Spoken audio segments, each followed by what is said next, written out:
Idriss Aberkan sur We Love Buzz. Pour moi, c'est pas tellement la faute du jeune Marocain auquel je dois m'adresser, c'est plutôt la faute de notre école. Il faut vraiment être honnête.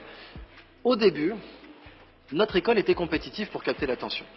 Parce que l'instruction publique obligatoire, au début, elle était obligatoire pour les parents, pas pour les enfants. C'est les parents qui ne voulaient pas laisser leurs enfants aller à l'école. On avait mis la loi parce que les enfants voulaient y aller. C'est les parents qui disaient non, non, non, reste travailler dans les champs, l'école c'est une perte de temps. Donc on avait passé la loi pour forcer les parents à laisser leurs enfants aller à l'école.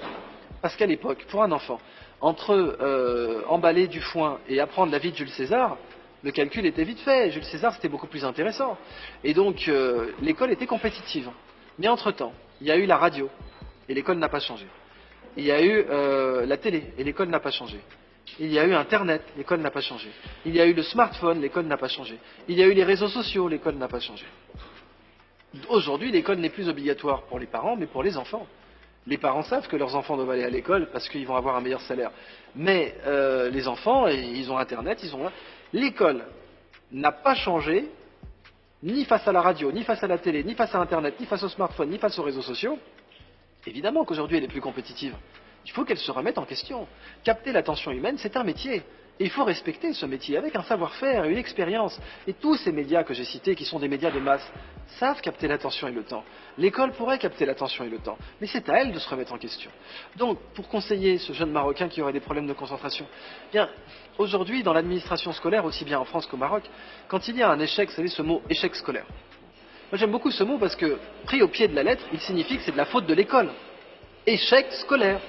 Il n'y a pas marqué échec de l'élève. Il y a marqué échec scolaire. Donc ce mot échec scolaire, je l'aime beaucoup parce qu'il dit précisément ce qu'il signifie. C'est un échec de l'école. Normalement, d'un point de vue moral, quelqu'un de puissant est toujours censé être plus responsable, avoir davantage de responsabilités que quelqu'un de faible. Dans la relation scolaire, qui est le plus puissant? L'école ou l'élève?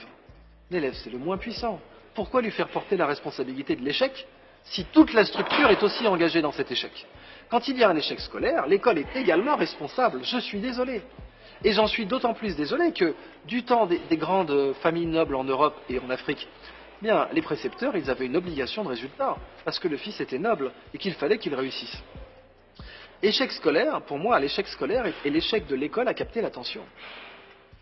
C'est lâche de la part d'une entité qui est grande et puissante et bureaucratique et organisée, c'est lâche de demander au maillon le plus faible de porter la responsabilité.